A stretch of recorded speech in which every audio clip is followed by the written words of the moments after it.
Numbers were changed. Clauses were invented. A translator smiled as if nothing were wrong. A waitress heard it all while pouring wine. And when she leaned in and whispered 7 words into his ear, the fraud shattered. A secret buried for years surfaced, and every person at that table discovered that the most dangerous weapon in any room is not money or power. It is the truth spoken by someone the world trained to be invisible. Before we continue, make sure to subscribe because tomorrow's story is one you absolutely cannot miss. The restaurant was called the Wrenfield Room. It occupied the ground floor of a converted textile factory in downtown Los Angeles. The kind of building whose exposed brick and iron beams had been scrubbed and polished until industrial history became luxury decor. The dining room was intimate. 14 tables, each separated by dark timber panels and indirect lighting that turned every face into something cinematic. Crystal chandeliers hung like frozen constellations above linen-covered surfaces. The air carried the low murmur of restrained wealth. Voices trained not to rise. Laughter softened to avoid intrusion. Footsteps absorbed by thick carpets designed to erase sound. Nothing here was accidental. Everything announced exclusivity without needing to say it aloud. Grace Whitmore adjusted her black apron for the 3rd time before pushing through the kitchen door. She was 38 years old, brown hair pulled back in a simple ponytail held by a black elastic. No muck-up, no jewelry. Flat-soled black shoes that had been resold twice because she could not afford a new pair. Her name tag read Grace in small block letters, and beneath that, nothing. No title, no surname, just 5 letters pinned above her heart like a label on a jar. She had worked at the Wrenfield Room for 14 months. In that time, she had learned that the best way to survive was to become part of the scenery. A shadow with a tray. A hand that appeared and disappeared without anyone registering the face behind it. The floor manager, Gerald Hoffman, had made this clear on her first day. You serve, you clear, and you do not exist. If a guest looks at you for longer than 2 seconds, you have already failed. Understood? Grace understood. She understood better than Gerald could possibly know, because invisibility was not a skill she had learned at the Wrenfield Room. It was a skill she had spent 3 years perfecting in order to survive. Table 12 needs backup, Gerald said, passing her without a glance. Private dinner. 2 Americans, 1 German. Important guests. The wine is already decanting. You pour, you clear, you disappear. Do not make conversation. Do not linger. Do not exist. Grace nodded and began arranging crystal glasses on a silver tray. Her hands moved with the mechanical precision of routine, but something beneath the surface hesitated. Not for nerves, from something deeper, something older. The kind of tremor that comes when the body recognizes territory before the mind does. Like a soldier who smells gunpowder before hearing the shot. German. Someone at that table was speaking German. The language entered her ears like water, finding a dry riverbed, with speed, with force, with the devastating naturalness of something that had always belonged in that place. Grace breathed deeply, forced her shoulders down, and pushed through the dining room door, balancing the tray as though she carried nothing but crystal and wine and not the weight of a life she had been trying to forget. Table 12 sat in the most private corner of the Wrenfield Room. 3 men occupied the booth. The first sat with his back against the timber panel, relaxed in a way that seemed effortless but was actually the product of decades spent being watched. His name was Keanu Reeves. He wore a simple black button-down shirt with the sleeves rolled past his forearms. No tie, no jacket, the collar open by 2 buttons. Dark jeans, slightly faded at the knees. Scuffed black boots that had logged more miles than most cars on the street outside. His dark hair fell past his shoulders, streaked with silver that caught the candlelight. 3 days of stubble lined his jaw. On his left wrist, beneath the rolled cuff of the shirt, sat a thin woven bracelet made of faded embroidery thread. The kind of thing a person keeps not because it is worth anything, but because it is worth everything. He looked like someone who had wandered into the wrong restaurant, which, Grace would later learn, was precisely what everyone always thought until they understood who he was. Beside him, leaning slightly forward as though maintaining strategic proximity, sat a younger man. 32 years old, dark suit, hair slicked with gel, a smile too easy to be genuine, the kind of smile that arrives before the conversation and stays after the honesty leaves. His name was Tristan Cole, and he held a leather folder with documents that seemed far too important for that careless grin. The third man was the foreigner. Rigid posture, broad hands resting on the white tablecloth, light blue eyes, and a serious expression that softened only when he spoke. His name was Heinrich Brenner, 55 years old, a documentary filmmaker from Munich who had spent the last 2 decades making films about children in refugee camps across the Middle East and North Africa. He spoke only German.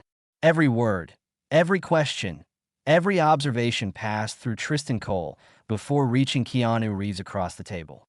Grace approached in silence. She began pouring wine with mechanical movements, concentrating on the angle of the bottle, the level inside each glass, anything to keep her hands busy and her mind quiet. But her mind refused to obey. Heinrich spoke. "I am glad we are finally meeting in person. This partnership could mean a great deal for the children we are trying to help."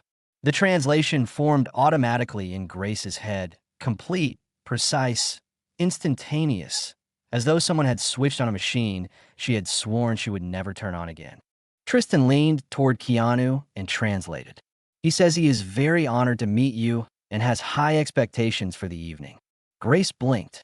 The translation was not wrong, exactly. It was simplified, generic. The word children had been removed. The phrase we were trying to help had been erased. It could be a harmless simplification. Translators compress sentences to maintain conversational flow. Grace clung to that possibility. Keanu responded, "Tell Mr. Brenner that the admiration is mutual. I have followed his documentaries for years, especially the one he filmed in the camps along the Syrian border. Those children deserve to have their stories told properly. That is why I want this project to work." Tristan turned to Heinrich and translated. Grace felt a chill down her spine. Tristan had replaced the entire passage about Syrian refugee children with a generic compliment. He had eliminated the phrase, "those children deserve to have their stories told." He had reduced genuine passion to a bureaucratic courtesy that made Keanu sound politely disinterested rather than deeply committed. Grace returned to the service station. She began polishing cutlery that was already spotless, but her ears remained locked on table 12 like 2 antennas pointed at a single frequency. Heinrich responded in German with a longer, more detailed statement. He spoke carefully, the way people speak when the subject matters more than the words. "I must be honest. The agreement your manager sent contains some concerning terms. The budget allocation shows 60% directed to your production company and 40% to the charitable foundation. We had discussed an equal split, 50-50, half for production, half for the children." It was a serious concern, the kind that could unravel an entire partnership if not addressed with transparency. This was not a business deal about profit margins. This was about money designated for refugee children. The difference between 60-40 and 50-50 could mean thousands of meals, hundreds of school supplies, dozens of medical treatments that children in camps would either receive or not receive, depending on how those numbers were written. Tristan listened, nodded slowly, and translated. "Mr. Brenner says he is comfortable with the financial framework. He just requested a couple of minor formatting adjustments in the agreement." Grace set down the piece of cutlery she was holding, and it struck the counter with a sharp ring. Her hands were shaking, and it was no longer the old tremor of recognition. It was outrage. Tristan was not simplifying. Tristan was lying. He had transformed a legitimate concern about money meant for children into a casual approval. He had made Heinrich, a man who had dedicated his life to protecting the voiceless, sound compliant when he was questioning the ethics of the entire arrangement. She returned to the kitchen, pushing the door with her shoulder. "Table 12 needs more bread," she told Gerald, though no one had asked for bread. She needed a reason to return to that table. She needed to hear more before making any decision that could cost her the only job standing between her mother and an unpaid hospital bill. Because that was what was at stake. Not heroism, not abstract justice. It was the pay that covered her mother Dorothy's treatment at St. Rosalind's. The roof over the head of a woman who had given everything so her daughter could study, who had moved from country to country beside a diplomat husband so their daughter could grow up speaking the languages of the world, and who now lay in a hospital bed, depending on that same daughter for every breath, every medication, every night without pain. Grace prepared the bread basket with hands that were steady now, the steadiness that comes after fear when the decision has not yet been made, but the body already knows which way it will fall. She returned to the dining room. Heinrich was leafing through the printed agreement, pointing at specific paragraphs and asking detailed questions in German. "This clause here," said Heinrich, tapping the paper with his index finger. Section 7, paragraph 3. It states that all disputes will be resolved under California state law. We had agreed that a neutral international arbitration panel would have jurisdiction. This matters because if something goes wrong with the foundation's funds, I need the ability to challenge decisions in a court that is not controlled by one side. Grace understood the weight of that clause. Jurisdiction in international agreements was the difference between mutual protection and a legal trap. If Heinrich signed accepting California jurisdiction without realizing it contradicted the original understanding, he would be handing all legal power to whoever drafted the agreement, and whoever had drafted it had clearly not been acting in good faith. Tristan translated without hesitation. He praised the dispute resolution clause. Says it is well structured. Keanu nodded with satisfaction. Good. I want everything clean and fair. This project matters too much to cut corners. Heinrich continued, his tone firmer now. I do not agree with this clause. Can we change it before I sign? Tristan did not even blink. He asked if the wine is from this region. Says he is enjoying it very much. Grace's blood went cold. Heinrich had expressed formal disagreement about jurisdiction, about the legal framework that would govern money meant for refugee children, and Tristan had turned it into a comment about wine. It was so brazen that for a moment Grace wondered if she was losing her mind, if perhaps her German had eroded after so many years of disuse. But no, she knew what she had heard with the same certainty with which she knew how to breathe. She had lived inside the German language for 6 years as a child in Berlin, had dreamed in it, had fought in it, had whispered secrets in it to her best friend in a schoolyard that no longer existed. Her German had not eroded. It had been buried. And now it was clawing its way back to the surface because the truth demanded it. Keanu laughed. Tell him it is an exceptional California Pinot Noir, and I appreciate his taste. And as Tristan translated the response about wine with flawless precision, because when the information was irrelevant, he was impeccably accurate, Grace watched Heinrich frown slightly. The German filmmaker had expected an answer about jurisdiction and received a comment about grapes. But since he did not understand English, he had no way of knowing that his serious question had been replaced by a triviality. The conversation continued. Heinrich asked about the timeline for distributing foundation funds to partner organizations in Lebanon and Jordan. Tristan translated the question as a compliment about the appetizers. Heinrich asked whether the production company would have editorial control over the documentary's content, a critical question about artistic integrity. Tristan translated it as an inquiry about dessert options. Each lie was more audacious than the last, and each one stripped Heinrich of his voice more completely. Grace stood at the service station, her knuckles white against the counter. She was watching a man who had dedicated 20 years of his life to giving voice to voiceless children being systematically silenced in a language he could not understand, by a person who sat beside him smiling. And then the negotiation reached its critical moment. Heinrich held a pen above the agreement, asking one final question. Just to confirm, the budget split is 50-50, as we discussed. Half for production and half for the Children's Foundation. Correct? Tristan smiled. He says he is ready to sign. No objections. Heinrich positioned the pen on the paper. Keanu was smiling. Tristan held the leather folder like someone holding a trophy. Grace leaned in to pour wine into the glass nearest to Keanu. She was so close, she could smell the leather of his boots, the warmth rising from the fabric of his shirt, the texture of the agreement centimeters from her fingers. And then, in the quietest voice she could manage without being inaudible, she spoke into his ear. "Sir, your translator is lying." 7 words, spoken by a woman in a black apron whose job was to not exist. The German just asked if the split is 50-50 as they agreed. Grace continued, her voice barely above a breath. "He did not say he wants to sign. He is asking a question. And the jurisdiction clause, Mr. Brenner disagrees. They had agreed on international arbitration. Your translator said he praised the drafting." Keanu froze. The glass stopped halfway to his mouth. His deep brown eyes moved slowly to Grace, and what she saw in that gaze was something she recognized. The disorientation of someone who realizes the ground beneath them is not solid. "Are you certain?" he murmured, so quietly she almost needed to read his lips. "Absolutely." The silence between them lasted 2 breaths.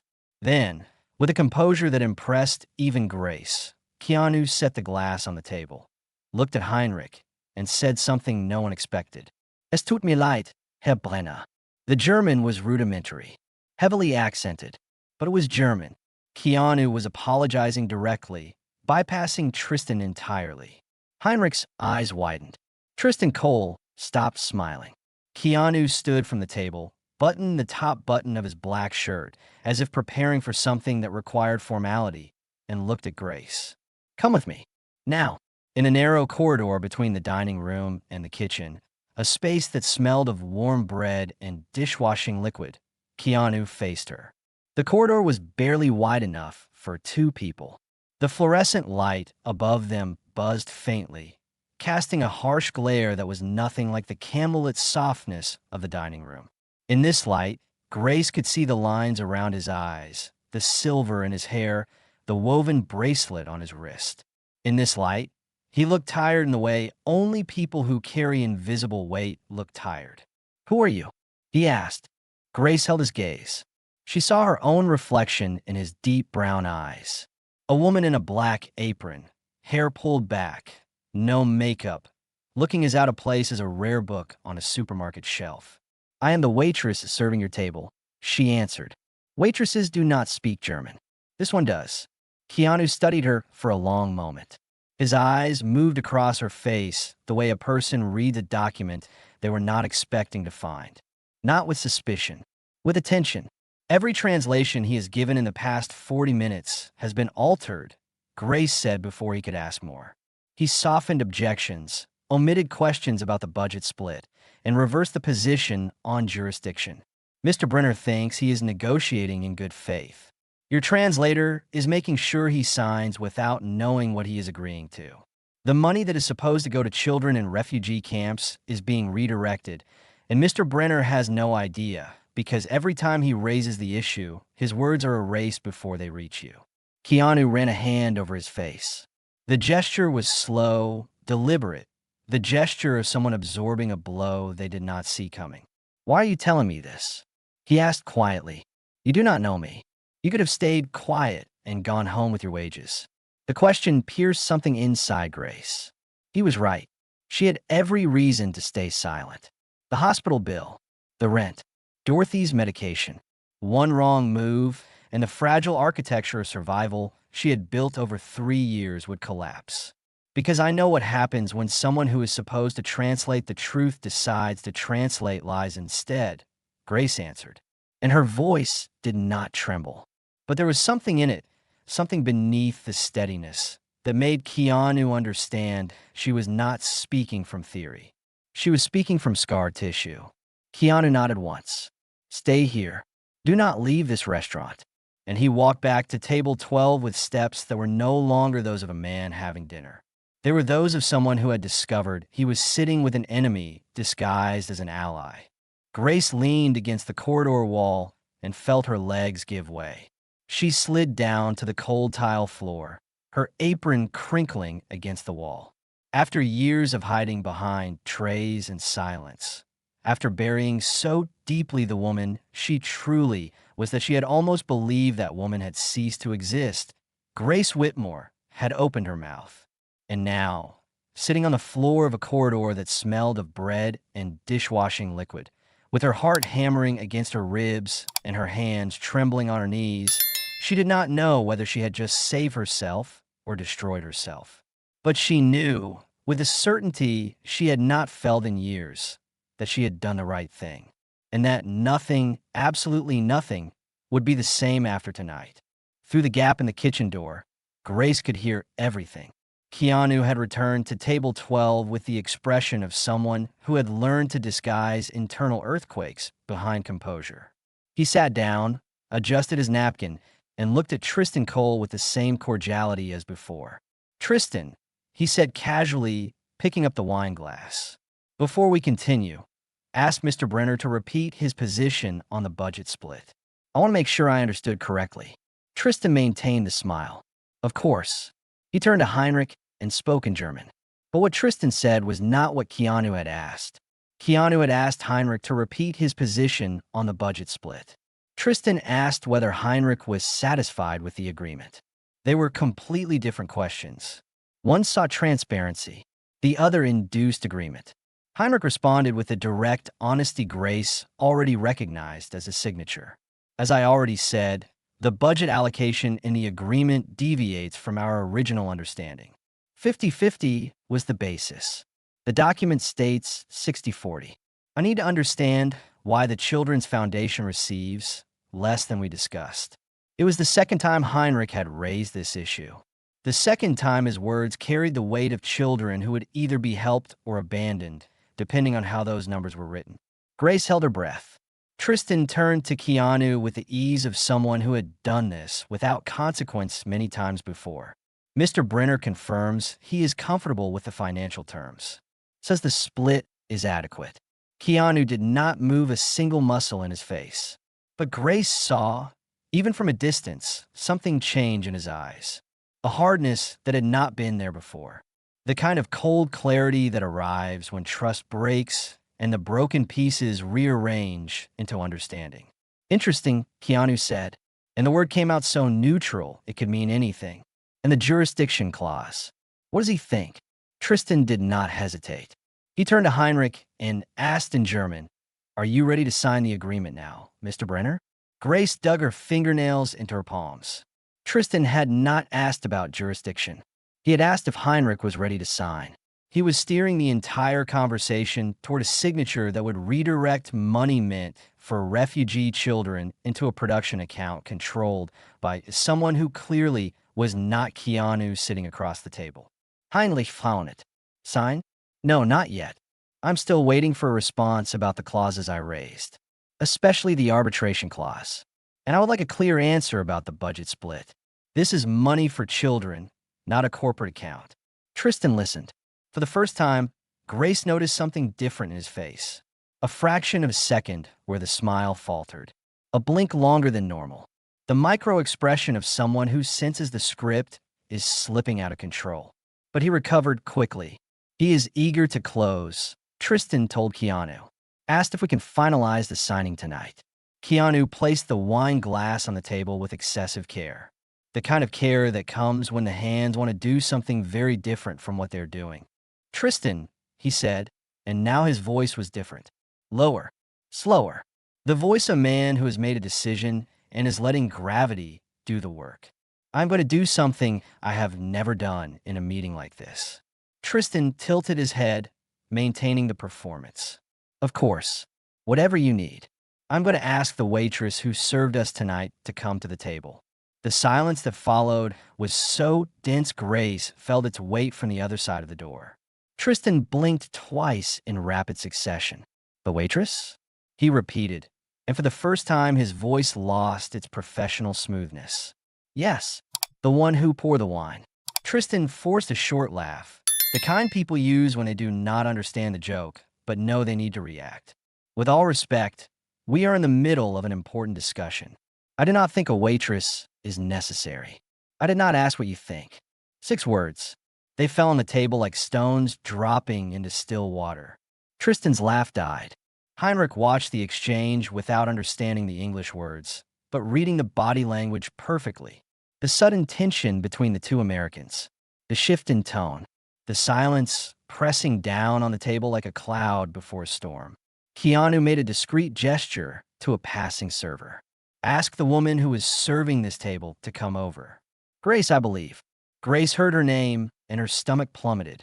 He remembered. She did not recall telling him. Perhaps it was on the badge. Perhaps he was the kind of man who read badges on waitresses.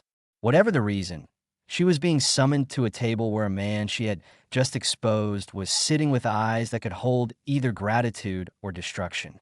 She pushed through the dining room door, crossed the burgundy carpet with steps that looked normal but carried the weight of an irreversible decision, and stopped beside table 12. "Sir," she said, and her voice came out steady despite everything.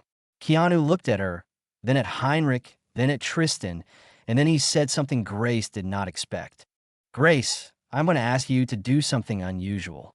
I'm going to say a sentence in English, and I want you to translate it directly into German for Mr. Brenner. Can you do that?" The entire restaurant seemed to contract.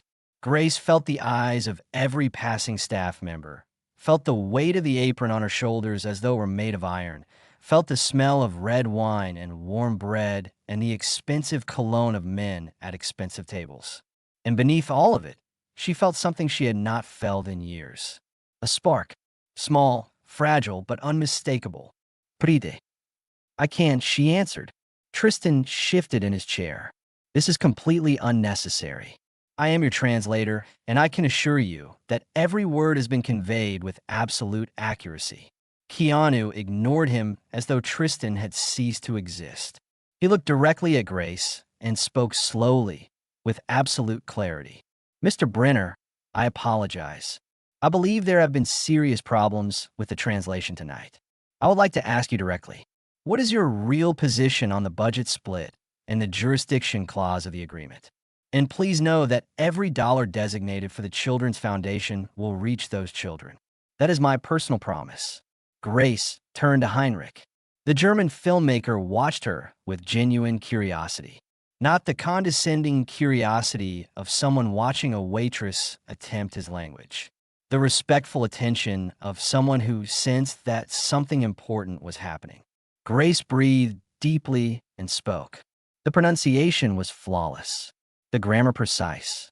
The intonation that of someone who had not merely learned German, but had lived inside the language long enough to know its textures, its rhythms, its silences. She had spoken German before she spoke English. She had read Rilke in German at age 9.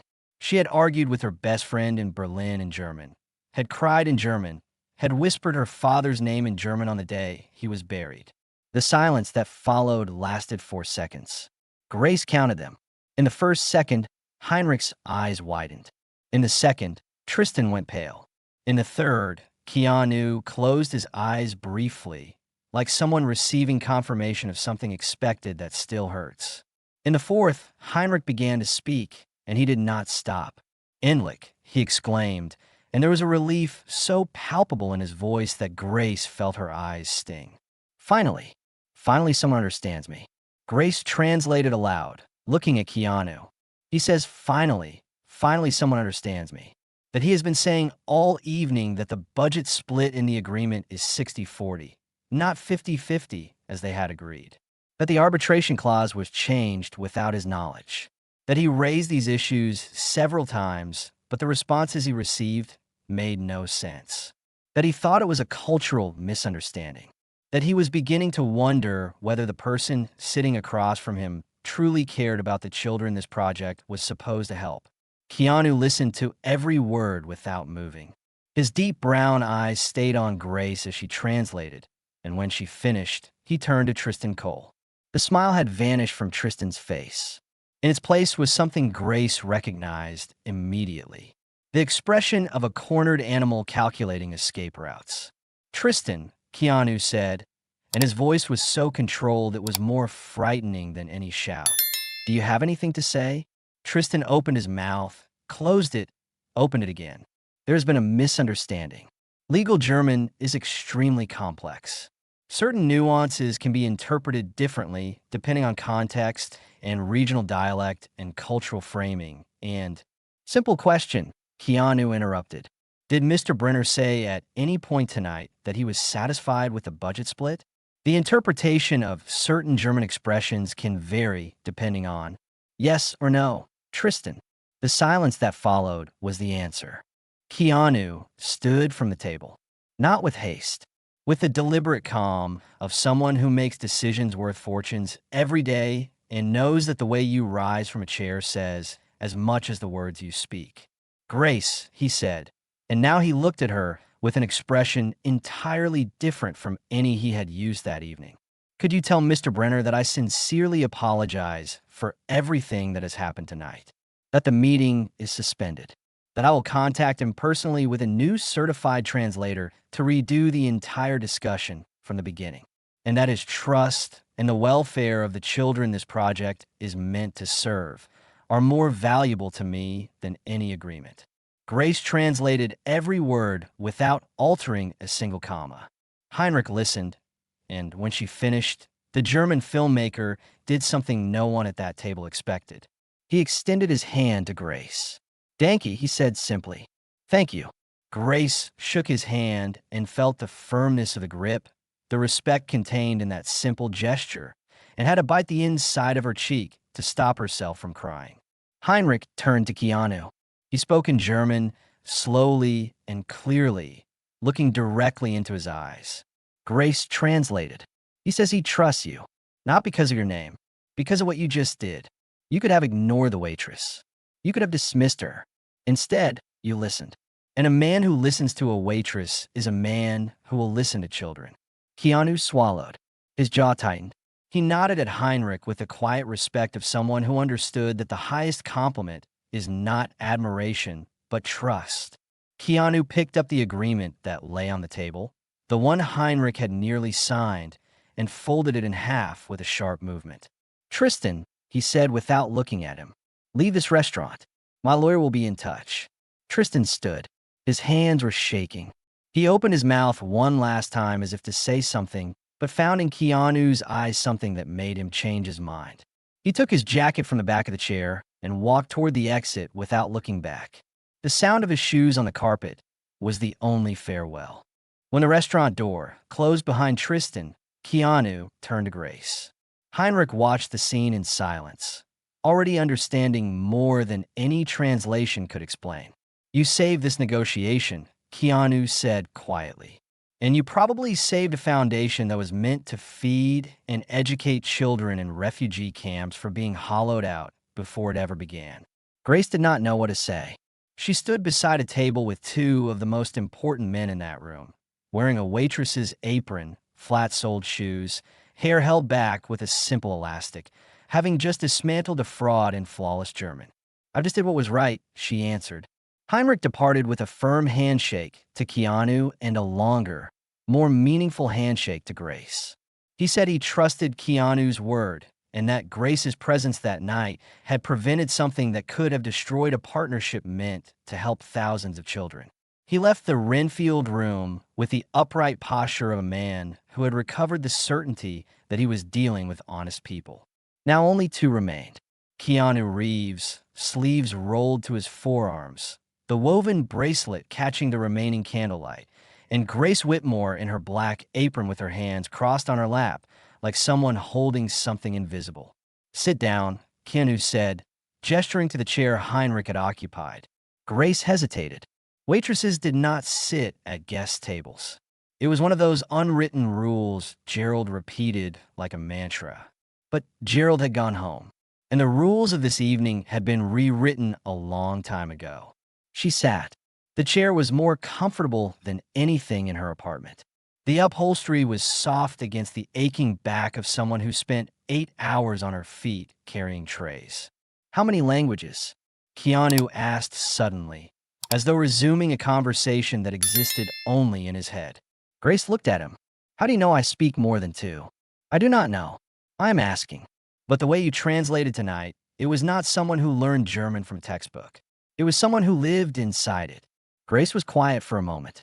Then she released her breath slowly like someone opening a door that had been locked for too long and no longer knowing what lay on the other side. 7, she said. I speak 7 languages: English, German, French, Italian, Mandarin, Arabic, and Indonesian. Keanu did not react with theatrical astonishment. He leaned forward and looked at her with something closer to respect than surprise. Where does someone learn 7 languages? In life, Grace answered. And when she realized the response was too evasive, she added, my father was a diplomat. Richard Whitmore. He served in the State Department. I grew up changing countries every 2 or 3 years. Before I finished school, I had already lived in 6 different countries: Berlin, Paris, Beijing, Damascus, Rome, Jakarta. Each move was a new language, and my father had a rule. At home, we spoke English. Outside, we spoke the language of the country. At dinner, he chose a different language every night. Keanu listened with the focused attention of someone who knows how to listen, which is rarer than people think. And the Arabic? He asked. Damascus, Grace said. My father was posted to the American embassy in Syria when I was 8. We stayed for 3 years. Arabic is not a language you learn in a classroom. It is a language you absorb through the music, the food, the rhythm of conversations in the markets. I learned it the way children learn everything, by kneading it. Keanu's eyes moved to the woven bracelet on his own wrist. He touched it briefly, the way a person touches a memory. I have been to those markets, he said quietly. 2 years ago, I visited camps along the border. Children who had lost everything except their voices. That is why this documentary matters. That is why the foundation matters. It was never about profit. It was about making sure those children are not forgotten. Grace saw something in his face she recognized. The particular sadness of a person who has witnessed suffering they could not fix and carries the image with them like a photograph they cannot put down. With that background, Keanu said, returning his gaze to Grace, you should be translating treaties, working in embassies, running international programs, not pouring wine in a restaurant.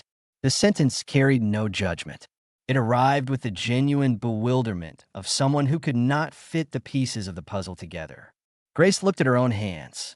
Short nails, no polish, skin dried out from constant contact with hot water and cleaning products. Hands that once signed documents in 5 languages and now carried trays. I worked as an interpreter and certified translator, she said, and her voice dropped lower. After my father passed away, I came back to the States and built a career. I translated international contracts, attended high-level negotiations, did simultaneous interpretation at conferences. For 6 years, I was good. I was exceptional. What happened? Grace breathed deeply. It was the question she had avoided for 3 years. The question her few remaining friends had learned not to ask. I had a business partner, she said, Callum Dresner. We worked together for years. He handled the administrative and commercial side. I handled the languages and the contracts. It seemed perfect. We were complementary. She paused. Keanu waited. I trusted him completely. So completely that I signed documents he presented without reading every clause, because I believed he was protecting our interests. And that was exactly what he used against me. Grace's voice did not tremble, but there was a tension in it that seemed to cost more than any visible emotion. Callum embezzled money from clients using my name. He falsified contract translations to benefit one of the parties, exactly what Tristan did tonight. And when the scandal broke, all the responsibility fell on me. My name was on the documents. My signature. My credentials. Keanu went still. Grace noticed he had stopped breathing for an instant. I lost everything, she continued. My license, my reputation, my clients. The doors I'd spent years opening closed in weeks. No one wanted the translator involved in a fraud scandal. And Callum disappeared, took the money and vanished. Never found. The silence between them was different now.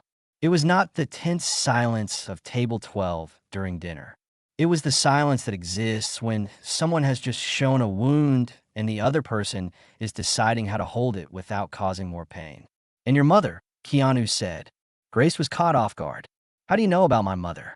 In the corridor, when I asked why you spoke up, I saw it in your eyes. Someone depends on you.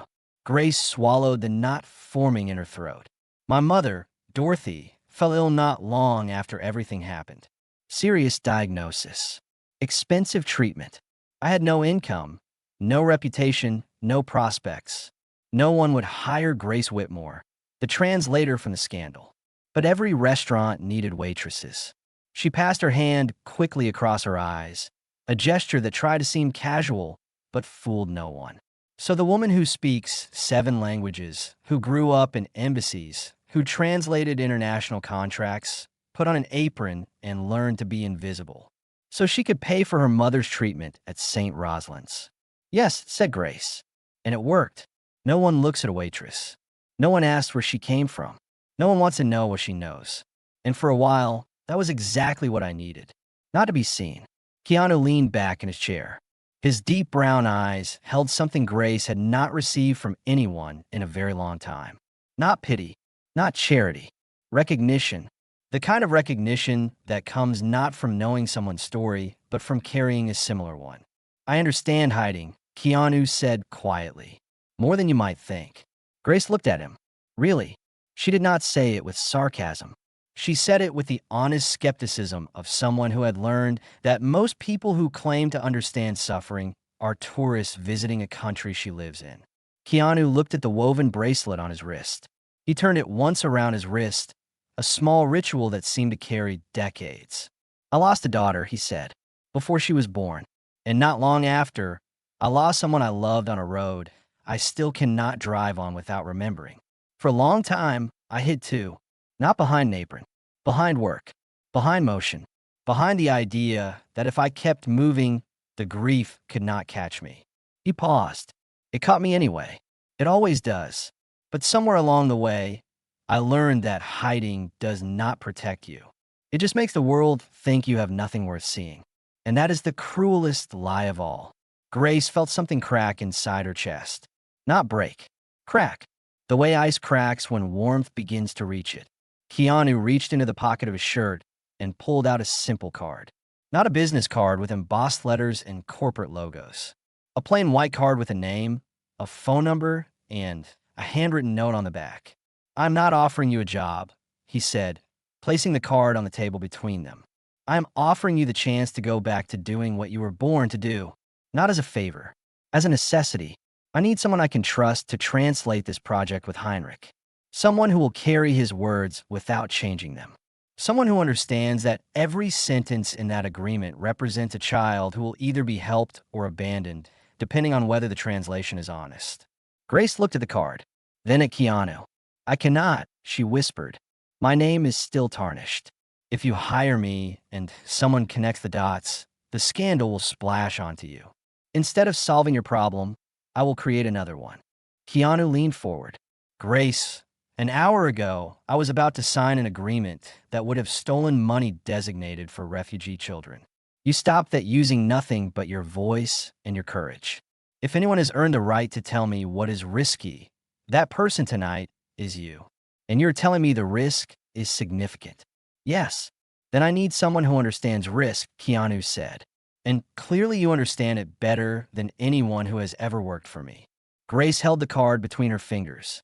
The paper was thin, simple, nothing like the heavy textured business cards of the corporate world she had been expelled from. But the words on it weighed more than any embossed lettering. Think about it, Keanu said, standing. You do not need to answer tonight. But before I leave, I want you to know something. Grace raised her eyes.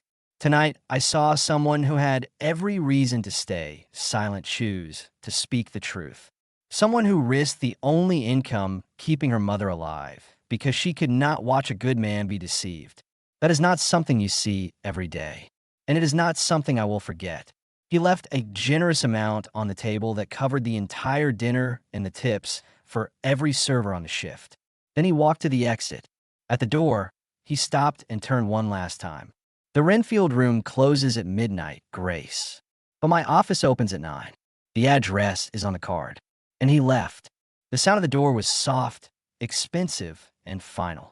Grace sat alone at table 12, holding a plain white card that weighed more than any tray she had ever carried. Around her, the restaurant completed its closing ritual. Lights switched off section by section, the sound of chairs being stacked, the distant murmur of the kitchen being washed down. She looked at the apron on her lap, then at the card in her hand. Two worlds, two versions of herself. Her phone buzzed in her pocket. A message from the night nurse at St. Rosalind's. Dorothy asked if you're coming tomorrow morning. She said she dreamed about your father and wants to tell you about it. Grace closed her eyes. She thought about her father, the embassies, the dinners where every night was a different language. The rule he repeated like a prayer. Words are bridges, Grace. Whoever knows how to build them is never truly lost. She opened her eyes, tucked the card in her apron pocket beside her phone and the pen she used to take orders, and stood from the chair. And for the first time in a very long time, she did not feel like a waitress pretending that was all she was, nor like a translator pretending she was no longer one. She felt simply like Grace Whitmore, whole, with everything that weighed and everything that promised. Grace arrived at St. Rosalind's before visiting hours. The receptionist already knew her by name and by the tired smile of someone who had slept little and woken too early. "Your mother is awake," said the nurse. "Quiet night. She asked for you 3 times before 6 this morning." Grace thanked her and walked down the white corridor she already knew by heart. Every tile, every door, every sound of a machine beeping in constant rhythm. Over the past months, that corridor had become as familiar as the kitchen at the Wrenfield Room. Two worlds that should not coexist in the same life, but which alternated like shifts of an existence split in half. Dorothy Whitmore was sitting up in bed, glasses perched on the tip of her nose, and an open book on her lap that she clearly was not reading. When she saw Grace at the door, her face lit up with the intensity of someone for whom every visit was a gift she dared not take for granted. "My girl," she said, and the 2 words carried the weight of everything that did not need saying. Grace sat in the chair beside the bed and held her mother's hand. The skin was thin, almost translucent, with blue veins that looked like maps of an entire life. But the strength of the grip was surprising. Dorothy held her daughter's hand like someone holding an anchor. "The nurse said you dreamed about Dad," Grace said. Dorothy smiled. "I did. He was sitting at that big desk in the embassy in Berlin. You know, the dark timber one where he would spread out his documents. And he was laughing. Your father rarely laughed at work. But in the dream, he was laughing as if he had heard the best joke in the world." Grace felt her throat tighten. She knew that desk. She had spent entire afternoons doing homework on it while her father reviewed treaties in 4 different languages. "And you know what he said?" Dorothy continued, adjusting her glasses. "He said, 'Dorothy, tell Grace to stop hiding the bridges.' Then I woke up." Grace went still. The sentence from the dream, so close to what her father always repeated, cut through her chest with the precision of something that could not be coincidence. "Bridges," Grace repeated quietly. "You know how your father was with his metaphors," said Dorothy, squeezing her daughter's hand. "But I understood what he meant. And I think you do too." Grace opened her mouth to respond, but her phone buzzed in her pocket.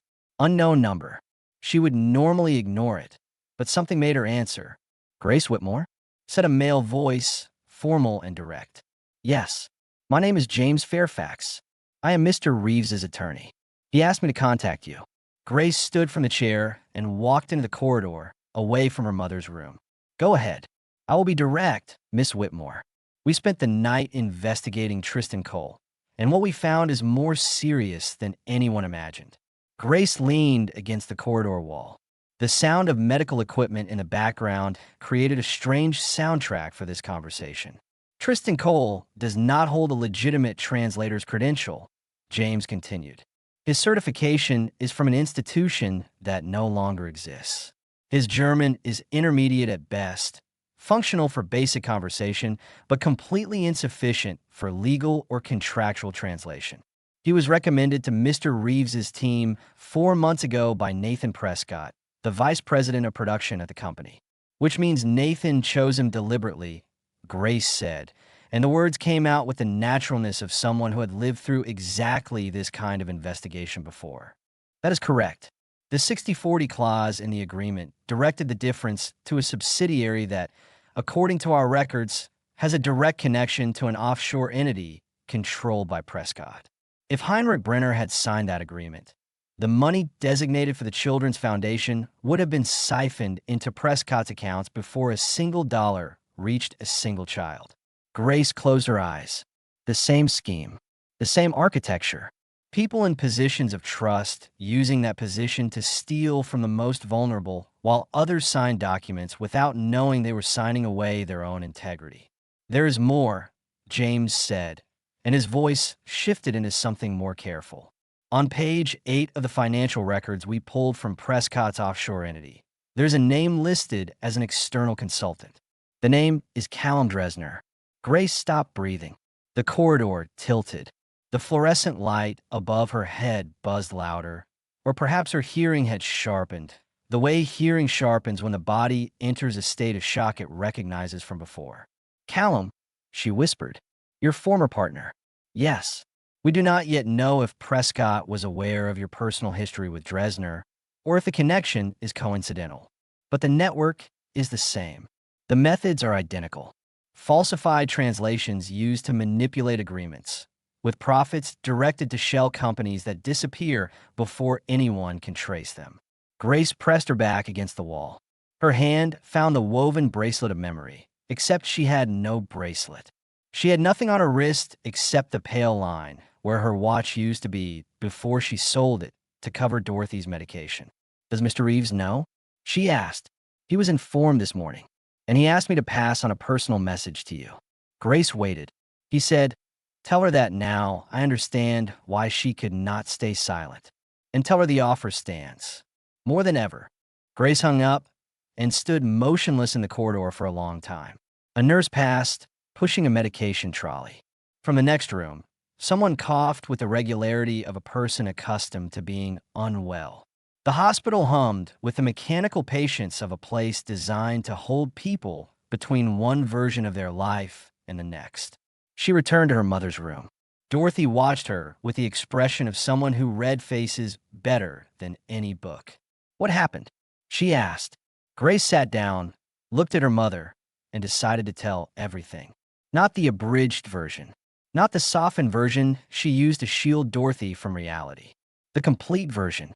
The restaurant, the translator, Keanu Reeves, the whisper, the confrontation, the offer, and now Callum's name surfacing like a ghost from a grave she thought had been sealed. Dorothy listened without interrupting. When Grace finished, the silence in the room was so deep you could hear the saline dripping through the line. And why did you say you could not accept? Asked Dorothy. Because my name is still tarnished, Mom. If I resurface in the professional world, someone will find out. They will connect the dots, and instead of helping this man, I will destroy his credibility. Dorothy removed her glasses and placed them on the book. It was the gesture she made when she was about to say something she considered too important for any distraction. Grace, your father spent his entire life building bridges between people who did not speak the same language, between countries that did not trust each other, between cultures that thought they had nothing in common. And do you know what his greatest fear was? Grace shook her head. That the bridges he built would be used by the wrong people. That someone would walk across them carrying lies instead of truth. Dorothy paused. What Callum did to you was exactly that. He took the bridge you built and used it to carry poison. But the bridge did not stop existing, my girl. The bridge is you. Your languages, your ability to make people understand each other. Callum stained your name, but he did not destroy who you are. And last night, you proved that. Not with a diploma, not with a title, with your voice. The tears Grace had been holding since the night before finally found their way out. They fell silently, without sobs, without drama, just the release of something that had been locked inside a room too small to contain it any longer. I'm scared, Mom. I know. And your father was too. Every day, in every negotiation, every mediation, he was scared of failing. But he used to say something I never forgot. Grace looked at her mother through the tears. He said, courage is not the absence of fear. It is the decision that something matters more than the fear. Dorothy squeezed her daughter's hand tightly. You saved a man from signing a fraudulent agreement because you knew it was right. Now that same man is offering you the chance to go back to being who you are. And you want to refuse because you are afraid someone will discover that you are extraordinary. Grace let out a wet laugh, the kind that is closer to crying than humor. When you put it like that, I put it like that because that is how it is, said Dorothy with the gentle firmness that only mothers with decades of practice can manage. Go, my girl. Build the bridges your father taught you to build. And if someone tries to use those bridges to carry lies again, this time you will be on the right side to stop them. Grace held her mother's hand for another moment. Then she stood, kissed Dorothy's forehead, and walked to the door. Grace, her mother called. She turned. Your father would be proud of you. Not just for last night. For every single day you put on that apron and did not give up. That is also courage. Grace nodded, unable to speak. She left the room and walked down the white corridor with steps that were different from the ones she had taken coming in.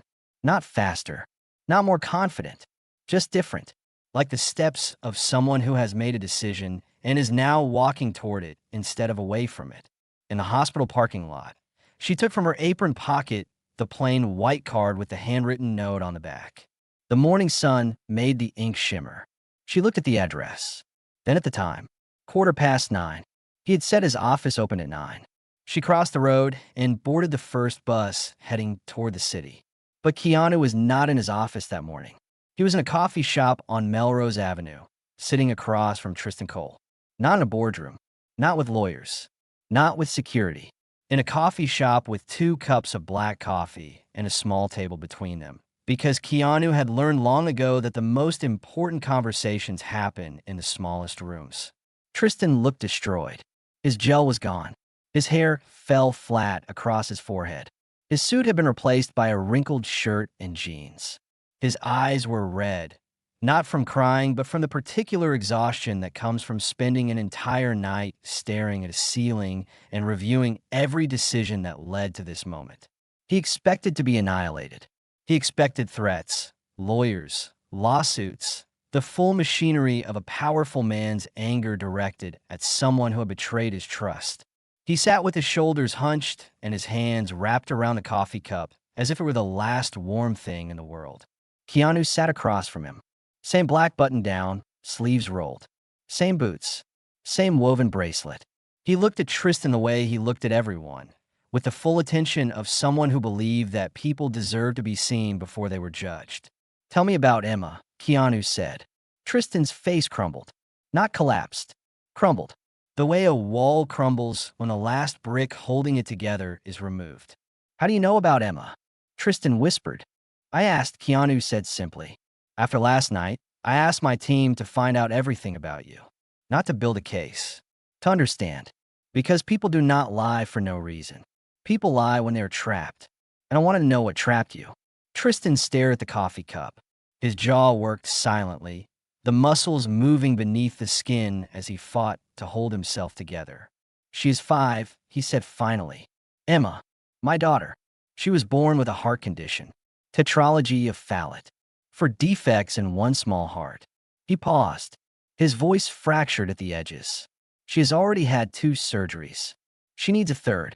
The insurance denied coverage 8 months ago. Said it was elective. Elective. As if keeping a 5-year-old alive is optional. Keanu listened without interrupting. Lauren left. Tristan continued. My wife. She could not handle it. The hospital bills, the fear, the sound of monitors in the middle of the night. She said she needed space. Space. That's what she called abandoning her daughter. She moved to Portland. Sends a text on Emma's birthday. That is the full extent of her parenting. He swallowed hard. Nathan Prescott found me 6 months ago. He knew about Emma. He knew about the bills. He knew about the insurance denial. And he made me an offer. Translate for a private dinner. Soften certain phrases. Redirect certain clauses. In exchange, he would pay for Emma's surgery. All of it. Every dollar. He said it was a simple transaction. Words for a heart. Tristan looked up. His eyes were wet and desperate, and full of the particular shame of a person who knows they chose wrong and would choose wrong again for the same reason. I know what I did was fraud. I know I lied. I know I almost caused a man to sign something that would have stolen money from children who have nothing. But my daughter's heart was failing, and Nathan Prescott was the only person offering to fix it, and I could not watch her die while I waited for the system to decide she was worth saving. The coffee shop was quiet. Two baristas worked behind the counter. A woman read a newspaper by the window. The morning light fell across the table between the two men. Keanu was silent for a long time. His hand moved to the woven bracelet on his wrist. He turned it once, twice. A ritual Grace would have recognized. I had a daughter, Keanu said quietly. She did not make it. Tristan looked at him. The shame in his eyes shifted into something else. Confusion. Surprise.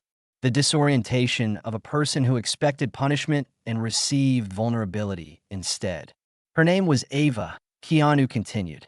She was stillborn. And after she died, I would have done anything to bring her back. I would have lied. I would have broken every rule. I would have traded my name, my career, my dignity, everything if someone had told me there was a door and behind it was my daughter's heartbeat. He looked at Tristan. You open a door, he said. The door was wrong. What was behind it was wrong. But the love that made you reach for the handle was not wrong. A father trying to save his daughter is not a villain. He is a father who ran out of good options and took the only bad one someone offered him. Tristan's composure shattered. The tears came not in dramatic sobs, but in the quiet, heaving gasps of a man who had been holding his breath for 6 months and could not hold it any longer. Keanu waited. He did not offer tissues. He did not look away. He simply sat across from a broken man in a coffee shop on Melrose Avenue and gave him the one thing that no punishment could provide, the knowledge that he had been seen. When Tristan's breathing steadied, Keanu spoke again. I'm not going to destroy you, he said, and I am not going to pretend what you did was acceptable. You lied to a man who trusted you. You almost caused a filmmaker who has spent 20 years helping refugee children to sign away the resources those children need. That is serious, and it has consequences. Tristan nodded. His face was raw. But here is what is going to happen. You're going to testify against Nathan Prescott. You're going to tell the truth. Every conversation, every instruction, every payment. You're going to stand in front of lawyers and say exactly what he asked you to do and exactly what he promised in return. That is the consequence. Tristan swallowed. And then you're going to go home to your daughter, Keanu said. And Emma is going to have her surgery. Not because Nathan Prescott is paying for it, because the foundation that Heinrich Brenner and I are building together will cover it. Because that is what the foundation is for. Children whose hearts need fixing. Children whose systems failed them. Children who did not choose their circumstances. Tristan stared at him. The disbelief on his face was absolute. Why? He whispered. Why would you help me after what I did to you? Keanu looked at him. His deep brown eyes held the particular clarity of someone who has processed more grief than most people encounter in a lifetime and has decided, deliberately and permanently, to convert that grief into something useful. Because your daughter did not choose her father's mistake, and no child should pay for what the adults around them could not carry. He paused, and because someone should have offered you a real door, not the one Nathan gave you, a real one, where saving your daughter did not require selling your honesty. That door should have existed. The fact that it did not is a failure that belongs to more people than just you. Tristan pressed his hands against his face. He stayed that way for a long time. When he lowered them, his expression had changed. The shame was still there. It would be there for years. But beside it, visible now, was something else. Resolution. The quiet decision to face what he had done without hiding behind excuses and without being crushed by guilt. I will testify, Tristan said. Everything. Every word. Keanu nodded. He stood, placed money on the table for both coffees, and looked at Tristan one last time. One more thing, Keanu said. When Emma is older and she asks you about this, tell her the truth. Not a cleaned-up version. The truth. Because children deserve to know that their parents are human, that humans make mistakes, and that the measure of a person is not the mistake. It is what they do after. He walked out of the coffee shop. The door closed behind him with the soft chime of a bell. 3 weeks later, Grace Whitmore sat at the conference table on the 12th floor of a glass building in downtown Los Angeles. Not in an apron, not with a tray. In a simple navy blazer that Dorothy had insisted on buying with money she kept for emergencies. And if this is not an emergency, Dorothy had said with the stubbornness that no treatment could extinguish, then I do not know what is. Heinrich Brenner entered the room, and upon seeing Grace, he did something that surprised everyone present. He walked directly to her, bypassing Keanu and the lawyers on both sides, and extended his hand. Frau Whitmore, he said with a smile that transformed his serious face entirely. Endlich arbeiten wir richtig zusammen. Finally, we are working together properly. Grace translated automatically and then realized everyone in the room had understood the gesture even without the translation. The meeting lasted hours. Grace translated every word, every clause, every comma. When Heinrich raised an objection, Grace translated the objection with surgical precision, without softening, without omitting, without turning discomfort into praise. When Keanu proposed an alternative, Grace conveyed it with the same fidelity, including the hesitations, the uncertainties, and the conditional phrases that lazy translators eliminate because they think they weaken the message. But Grace knew that honesty includes doubt, and doubt, when translated faithfully, builds more trust than certainty ever could. At one point, Heinrich paused and looked at Grace with an expression that stopped the room. Frau Whitmore, he said in German. For the first time in this partnership, I feel I am hearing his real voice, not an edited version. His voice. Grace translated for Keanu, who listened in silence and then nodded toward Heinrich with a respect that needed no words. The budget split was set at 50-50. Half for production, half for the Children's Foundation. The jurisdiction clause was rewritten to include a neutral international arbitration panel. Every term was discussed, translated, and confirmed by both parties with the transparency that the first evening at the Wrenfield Room should have had. When Heinrich signed the agreement, he did not look at Keanu. He looked at Grace. Danke, he said for the second time. But this time the word carried something different. It was not gratitude for being saved. It was gratitude for being respected, for being heard in his own language, without filters, without manipulation, without someone else deciding what his words meant. Keanu signed next. Then he looked at Grace and said, quietly enough for only her to hear, every word matters. You taught me that. Nathan Prescott was removed from the company that same week. The offshore accounts were traced. Tristan Cole testified, providing every email, every instruction, every payment record.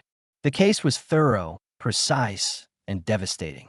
Callum Dresner was located by federal investigators 7 weeks later, living under a different name in a country that had just signed an extradition treaty. The network that had operated in shadows for years was dismantled by the truth, spoken by a waitress who was never supposed to exist. Grace's translator license was reactivated following an emergency review that considered both the original investigation that had cleared her and the new evidence proving the fraud had been Callum's architecture from the beginning. The regulatory board sent a letter that contained a single sentence Grace read 14 times. We regret the delay in recognizing what should have been evident. Your record has been fully restored. She framed the letter, not on the wall, in the drawer beside her father's photograph, because some victories are not for display. They are for remembering. That evening, Grace went to St. Rosalind's. Dorothy was sitting up in bed, without her glasses, with the expression of someone who reads faces better than any medical chart. They signed? She asked. They signed, and I translated every word. Dorothy smiled, the kind of smile that needs neither perfect health nor perfect teeth to be the most beautiful smile in the world. Your father would be so proud, she said. I know, Mom. No, you do not know. Not completely. Dorothy paused. He would not be proud because you translated a contract. He would be proud because you translated yourself back. After years of hiding, you finally translated yourself into the world again. And that, my girl, is the hardest translation there is. Grace held her mother's hand. The same thin hand with blue veins like maps of an entire life. But the grip was firm as the morning Grace decided to cross the bridge her father taught her to build.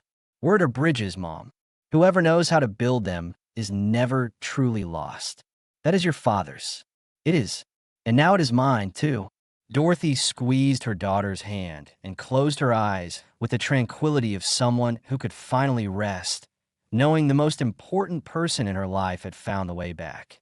Outside the hospital, the evening sun painted Los Angeles in shades of amber and gold. Grace walked through the parking lot toward the bus stop, her navy blazer folded over her arm, the plain white card still in her pocket, though she no longer needed it, because the number was memorized and the address was home now. A man was sitting on the bench at the bus stop. Faded black t-shirt, jeans with a tear above the left knee, scuff boots, dark hair to his shoulders with silver catching the last of the sunlight. A woven bracelet on his left wrist. A duffel bag on the ground beside him. Grace stopped. "What are you doing here?" she asked. Keanu looked up. "Waiting for a bus." "You do not take the bus." "I do tonight," he said. And the way he said it carried the particular honesty of someone who understood that the most important places in the world are not boardrooms or restaurants or offices on the 12th floor. They are hospital parking lots and bus stop benches and corridors that smell of bread and dishwashing liquid. The places where people become real. A voice interrupted from behind. Frank Morrison, who had somehow materialized at the bench despite having no discernible reason to be at a hospital bus stop in the San Fernando Valley, held out a paper plate. "Scrambled eggs," Frank said. "Best I could do with a vending machine and a microwave." Keanu laughed. The kind of laugh that lives more in the eyes than in the mouth. "Scrambled. Always scrambled." Frank looked at Grace. He gave her a nod. Not a polite nod. A respectful one. The nod of a man who recognized that the woman standing at the bus stop in a simple blazer had done something that mattered. Grace sat on the bench. Keanu sat beside her. Frank leaned against the bus stop pole, eating eggs from a second plate. 3 people at a bus stop. A waitress who spoke 7 languages. A man who owned more than most people could imagine, but sat on a public bench, because sitting there felt more honest than sitting anywhere else. And a chef who appeared at every crisis with scrambled eggs and the stubborn belief that feeding people was the most important thing a person could do. The bus arrived. Grace stood. Keanu did not stand. He looked up at her. "Grace." "Yes?" "Heimer called today. The first distribution from the foundation reached a camp in Jordan. 300 children received school supplies this morning. Notebooks, pencils, backpacks. And every single item had a label inside that said, in Arabic, 'You are not forgotten.'" Grace felt the words settle into her chest. Arabic, the language of Damascus. The language her father had taught her by walking through markets and listening to the rhythm of conversations. The language she had buried along with everything else. Who translated the labels? She asked. Keanu smiled. The kind of smile that carries more meaning than most speeches. "Someone who knows how to build bridges," he said. Grace boarded the bus. The doors closed. Through the window, she saw Keanu still sitting on the bench, duffel bag at his feet, woven bracelet catching the last amber light, Frank beside him finishing the eggs. The bus pulled away, and somewhere in a camp in Jordan, a child opened a backpack, found a notebook, read 3 words in a language she understood, and smiled. Because someone across an ocean and a dozen languages in a lifetime of loss had made sure those words were translated honestly. You are not forgotten. The measure of a translation is not its accuracy. It is its honesty. And the most honest translation Grace Whitmore ever produced was not spoken in a boardroom or written in a contract. It was whispered into the ear of a man in a black shirt at a restaurant table. 7 words that shattered a fraud, rebuilt a career, funded a foundation, and reminded an entire room that the most powerful voice in any conversation belongs to the person brave enough to tell the truth.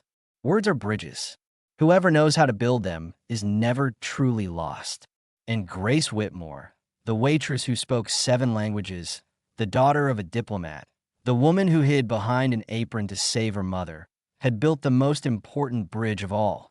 Not between languages, between who she had been forced to become and who she had always been. And on the other side of that bridge, 1,200 children in 4 countries were learning to read. Because one woman refused to stay silent, and one man refused to stop listening. Thank you for following this story. Let us know in the comments below. If this story has moved you and you would like to stand with us in bringing more voices of truth and hope to light, please consider supporting our work. Even the smallest gift helps us continue creating and sharing these powerful stories. You can find the donate link in the description. And of course, do not forget to subscribe so you will not miss the next chapter we are preparing for you.